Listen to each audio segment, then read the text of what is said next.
Hello, I'm Mark McEwen. From 1987 to 2002, you welcomed me into your homes as the weatherman, as an anchor on The Early Show on CBS. I've been blessed to interview some of the most influential, recognizable, successful people in the world. I've interviewed 5 presidents, countless celebrities, and covered almost every imaginable television event. Now I'd like to share with you my latest venture. It's called McEwen's Mark.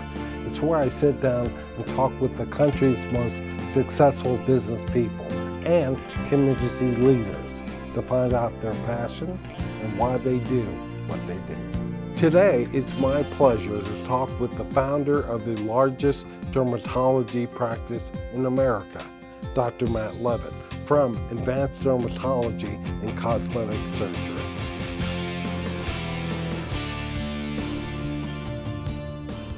Advanced Dermatology is a medical company that basically provides dermatologic and surgery care to people of all ages. The great thing is we'll see everything from newborns to people in their 90s and even older. So it's really a total fix in terms of helping people with skincare and dermatologic needs. Now, you founded this. I did. What were the early days like? Well, the early days were a little bit scary as far as being a physician because for the first time you're out on your own, and I had a dream, I had a vision. I had always dreamed of having a group where I had different people with different areas of specialty, even within inside the field of dermatology. So people who would be super talented in surgery, people who would be pediatric focused, people who would specialize in contact dermatitis, which is where somebody's allergic to something on their skin. But when I first started, I was wearing all those hats, and although I had great training, I was always looking forward to when I could add all those areas of expertise. Now, this has grown to be the largest dermatological company in America. Did you envision that?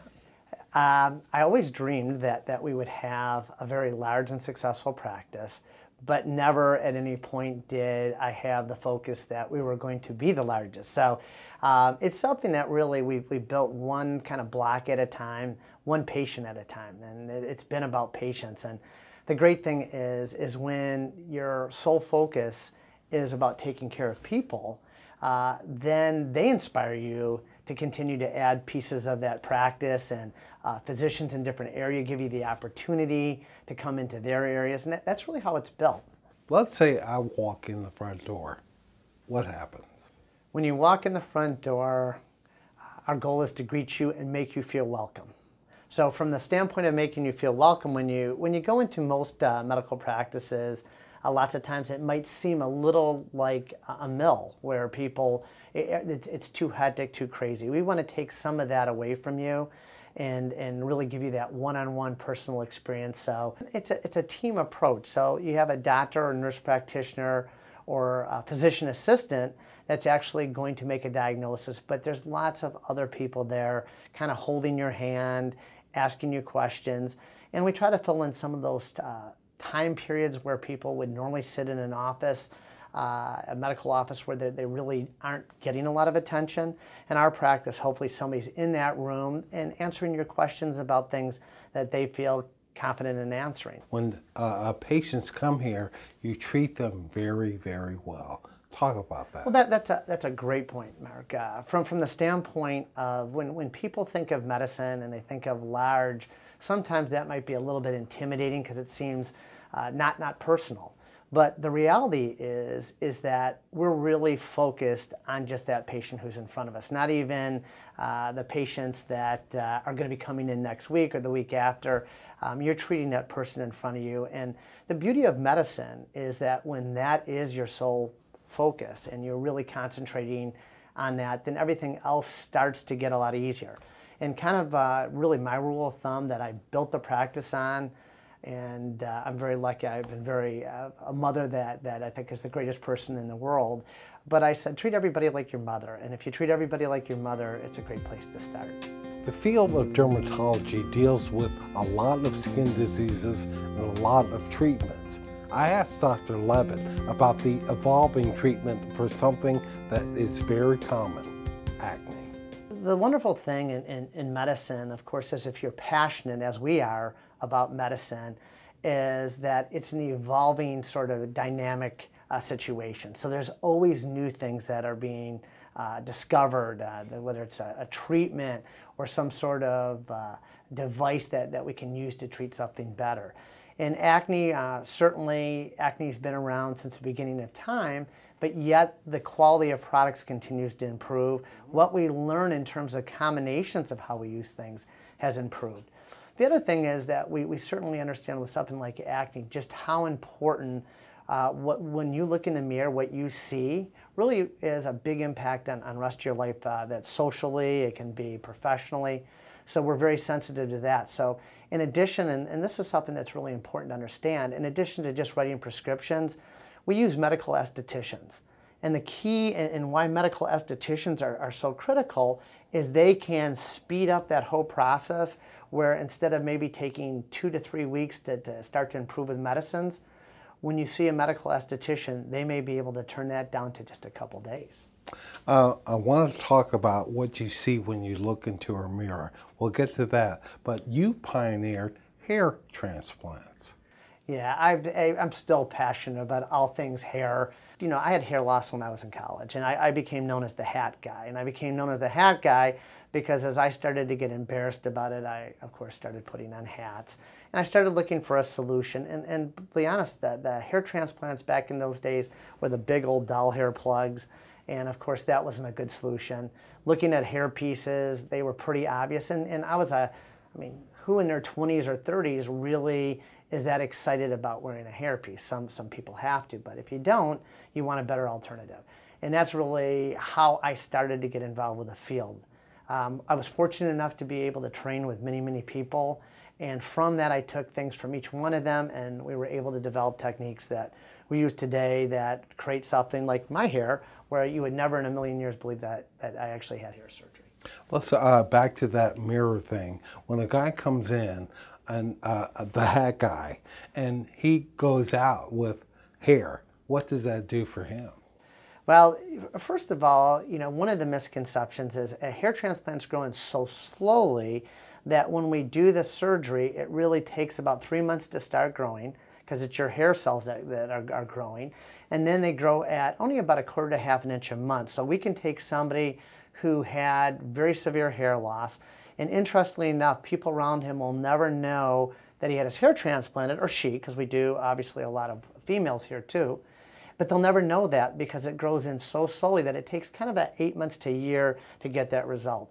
But when people come in, you know, and I see them in their follow-up 6 months later, they have a huge smile, even that early, because it is something that is changing their life. Doesn't matter if you're a movie star or you're a student, it changes their life. And it feels good. Skin cancer is an area of expertise. What do you know now that we didn't know 30 years ago, 40 years ago, 50 years ago? Well, first of all, 30, 40, 50 years ago, we thought the sun was great, you know. Yeah. Go out in the sun, put iodine on your body, and the more sun equaled vitality, it equaled health. And of course, unfortunately, that's the opposite. Sun is very, very damaging. It's carcinogenic, so UVA, UVB, UVC, all the different types of ultraviolet rays, which those are the different types, they accelerate aging, and they cause wrinkling, and they cause, of course, melanomas, basal cells, squamous cells, something called actinic keratosis, which are red scaly spots in the skin. They cause hyper and hypopigmentation. So what that means in plain English is dark brown spots and light spots. So it's not healthy. With that said, I mean, I'm somebody who lives for the outdoors. I love to be outside. It doesn't mean you can't be outside. If you go ahead and you put on sunscreens and you apply the right sunscreen, which is a broad spectrum, before you go outside and do it at least 10, 15 minutes, even better yet, an hour, but at least 10, 15 minutes before you go out. Reapply it if you're in water even more frequently. Wear a hat. And if you're somebody who's super sensitive, there's sun protective clothing that's actually SPF that stands for sun protective factor, there's clothing that can be protective. So you can have your cake and eat it too. Because of its success and importance it places on patient care, a lot of people want to work for advanced dermatology. I asked Dr. Leavitt, what's he looking for in a person when he goes out to recruit someone to work for him? Tell me how you recruit for advanced dermatology. Well, first of all, we're very fortunate because at Advanced Dermatology, because we've developed a reputation in the community, both in the local community, state community, even in the national community, we have a lot of people who are talented who are interested in joining.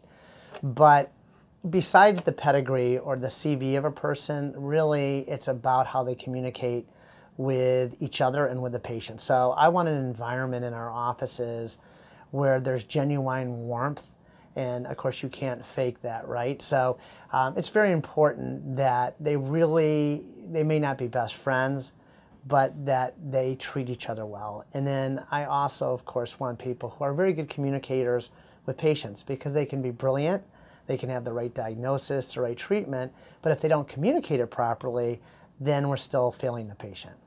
Why are you so passionate about all this? First of all, I think medicine is an incredibly wonderful place to have a job, because you're getting to help people, and you're getting to help people in so many ways. You give them comfort, you give their family comfort as far as their overall health. But in dermatology, let's take it even further. They get to look in the mirror and feel better. Somebody in their 60s may have all kinds of energy, but when they look in the mirror, 30 years ago they got sun damage and they see an old face. They see somebody who looks tired. And with topical treatment, just skin care and some very, very small type of procedural things that are just done in the office, we can fix that. And you can't believe how much that does for somebody in terms of their life. So we're very lucky. There are a lot of misconceptions about cosmetic surgery. Let's shoot down a few of them. I think the big misconception is that it has to be something that somebody notices or that's visible. So that might seem a bit like an oxymoron from the standpoint, well, of course you want it visible. But with cosmetic medicine, it's just the opposite. You want something that looks totally natural. So if somebody comes in and they're 40 years old, I don't want to make them look 18. Or if they're 60 years old, I don't want them to look 30. I want them to look like a healthy version of themselves. So the biggest misconception, I think, is that plastic surgery or hair transplants has to be something that knocks somebody over. Everything we do should be subtle, but to the point that it makes somebody look healthy. What about treating people who have dermatology concerns? Well, a lot of the treatments are very safe and easy to go through when it comes to dermatology. So I think a misconception is that somebody's going to have to take pills or get a shot, or that it's really going to be a very difficult treatment to undergo. Most of the things that we're able to do are something that are very easily tolerated by the patient. I think in general in medicine, and this also is true in dermatology, sometimes people are so afraid of a diagnosis or treatment that they delay getting the right consultation. So we try to make people feel very comfortable when they come in the door, so they'll ask the questions. We can answer the questions with lots of options for them. And so I think that's very important for people to know. You don't want to delay. If you have a spot on your skin and you're afraid of what that spot might be, come on in, let it be, let's look at it. The worst thing we might do is a little biopsy. And a biopsy for the skin is something that takes, if we go slow, about 30 seconds. And it's something that you can go swim, shower, go back out, etc. And we'll have an answer usually in a week to 2 weeks. And most of the time, it's something that's very easily treated. So don't delay. One thing they have on their website is the ability to purchase skincare products, and they have a lot of them. Dr. Leavitt shared with me the best way to care for your skin. Well, I'm glad you asked about that, because so many of the things that we can do to look better are also what actually makes our skin healthier. So, I mean, there's science nowadays. It's not a matter of, and I'm not trying to be critical of makeup counters or cosmetic counters at department stores, but it's more than buying a nice box and a pretty package. It's about the science. And there is science behind so many of the products that will make your skin healthier. And remember, your skin has a very important role. It's the biggest organ, and it's protecting everything on the inside.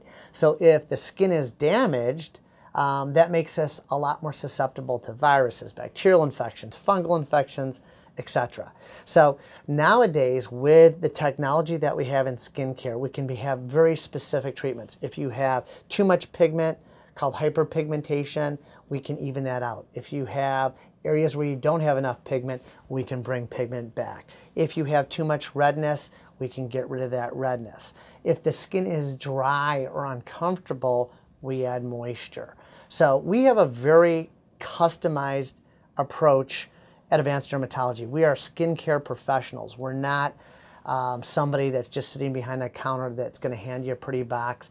In fact, our products are probably usually about 1/3 of the cost that you would have somewhere else.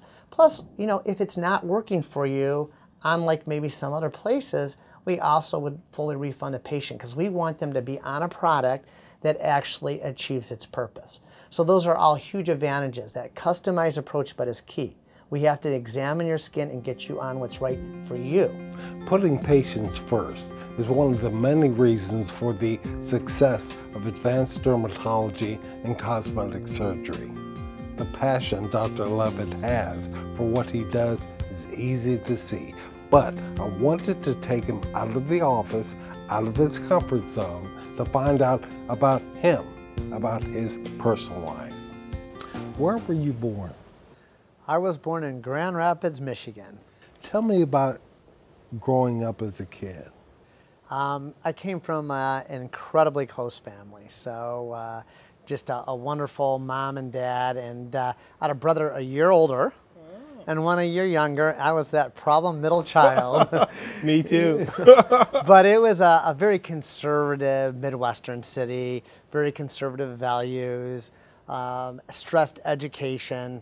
Our family was kind of into doing a lot of family trips together, which usually meant climbing in a car, throwing the stuff in a station wagon, driving a few hours and pitching a tent. So our idea of luxury was the big tent, not the small tent.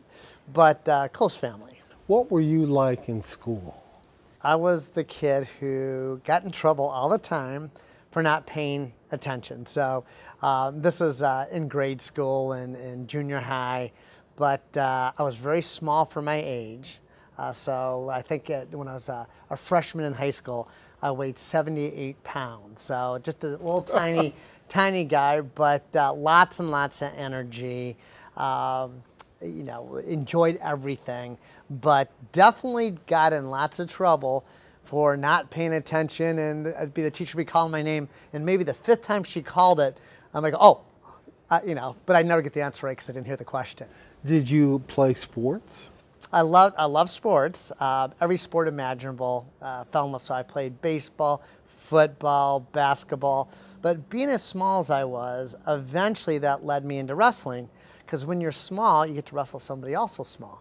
So I wrestled all through high school, and started out as a 98-pounder, then 105, 112, 119, and that was probably my best sport, but played everything, loved everything.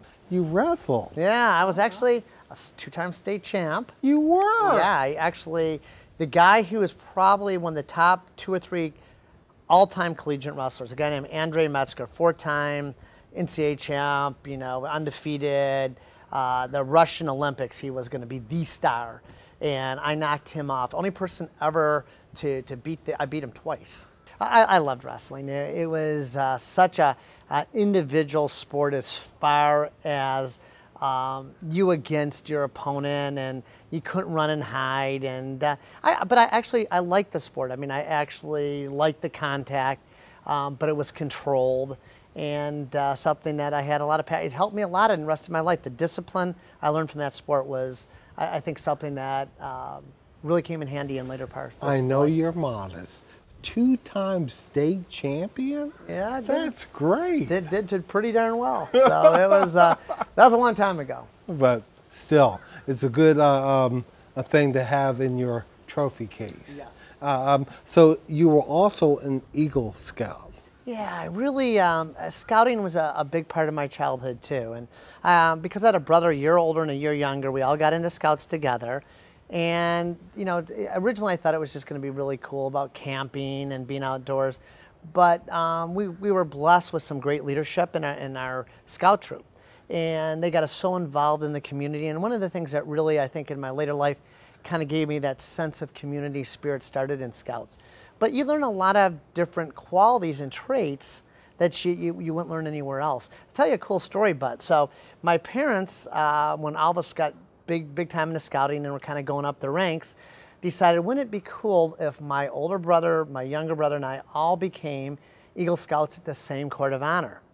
And we did. And President Ford, who was an Eagle Scout from Grand Rapids, found out about it and did a personal letter and message, and it was a pretty cool story. That's pretty cool. Pretty cool.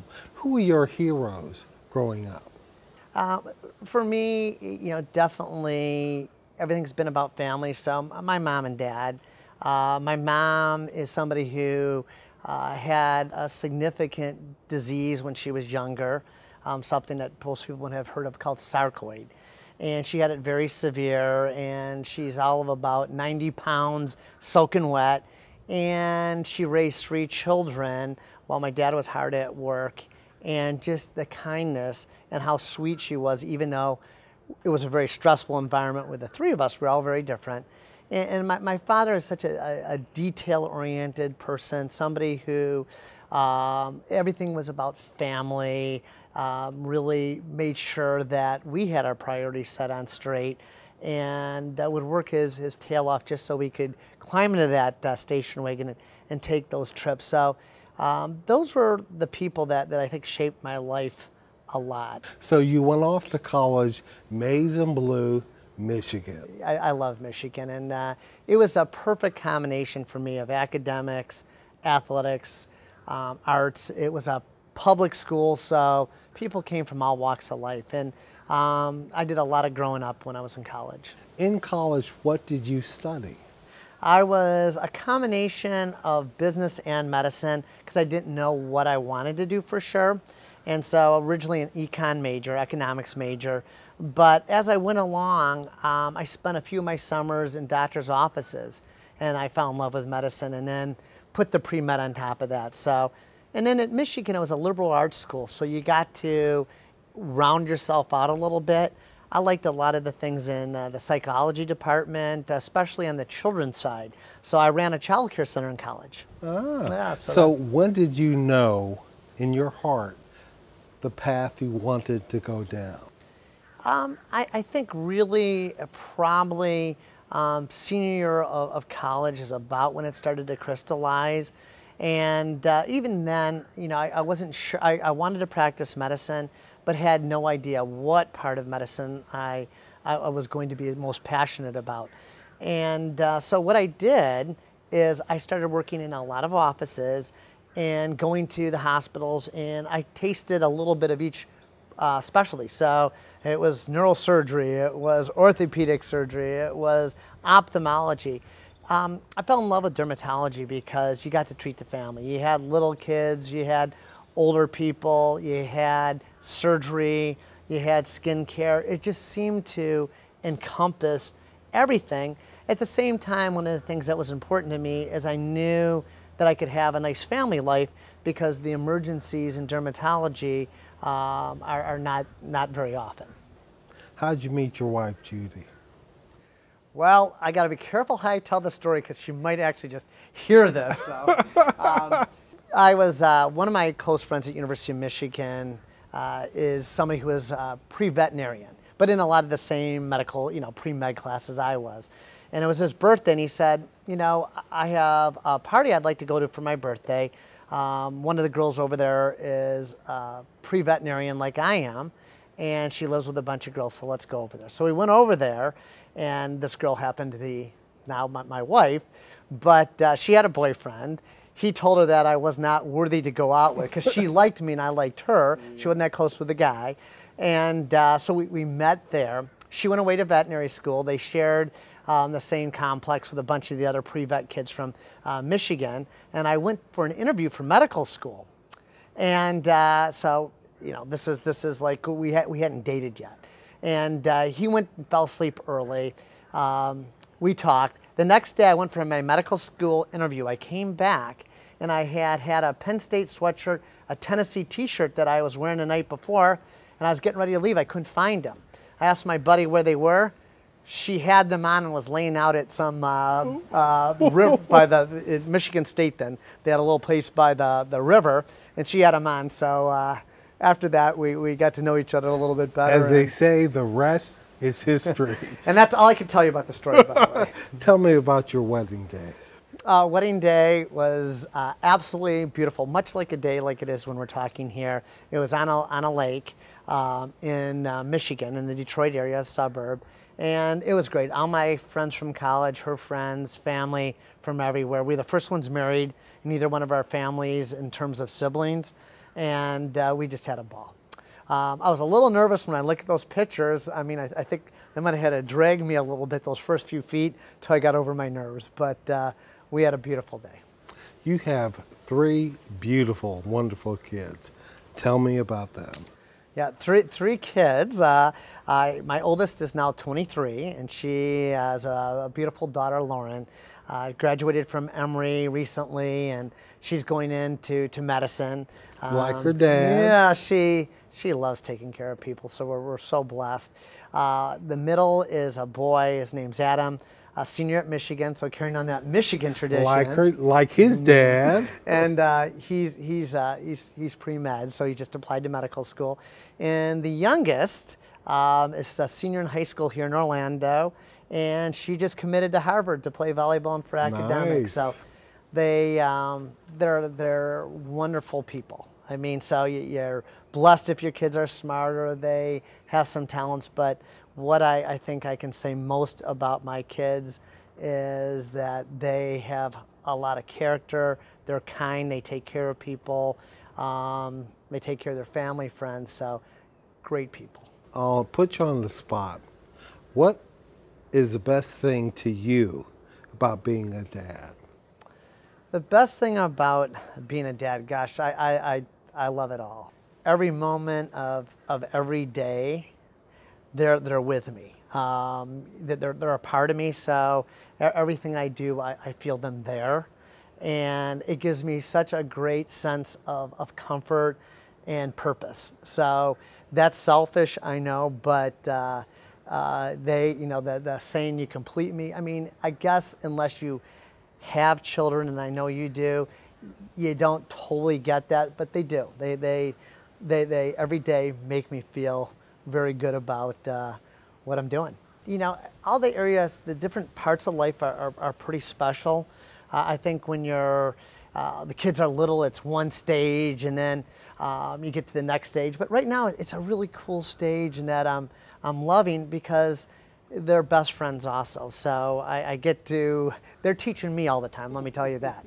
And we have that much fun being together. So, you know, sometimes they call me out. They humble me, but they're supposed to. But no, it's very enjoyable. So, tell me, Matt, about your charitable endeavors, because you believe in giving back. Yeah, so I'm very, very lucky there too, in that I've been inspired by a lot of people who are very giving people in this community. One of the things that I really enjoy doing is I work with David Moss and his foundation, and David came to me, and it's no secret he's a patient, came to me as a patient first, but I was amazed at how passionate he was about his charities and some of the different things he was doing. And he got me involved with one of his golf events, and since then I've been sponsored. But what's so special is it's so totally unselfish in terms of the way that organization gets behind things. One of the areas that David was nice enough to really focus on was Crohn's and colitis. And my youngest suffers from Crohn's disease, diagnosed at age 10, really had to battle. She gets shots every week. She's on all kinds of very serious medications, and she's in pain on most days. She does well as far as accomplishing, but it's a tough road. And David helps support that in his golf setting, and we do other things. We do a fishing tournament. We do an event for all the corporations downtown, and we do a walk that Orlando didn't have a walk for Crohn's and colitis. We did a walk that in its very first year had over 800 people. I think last year we had over 1,200 people. So those are some of the things that I got active in early, but then you meet people. One of the people who works for us, her son has epilepsy. So she's got me very active in the epilepsy organization. Without naming the hospitals, they have some very worthwhile causes that they're behind, and we've gotten active with those. So no, those charitable events, I don't even think, you don't think about it because you're doing what you think is right. And fortunately, this community has so many special people who are just so generous with both their time and their money and really get behind these causes. Matt, we're going to be gone someday.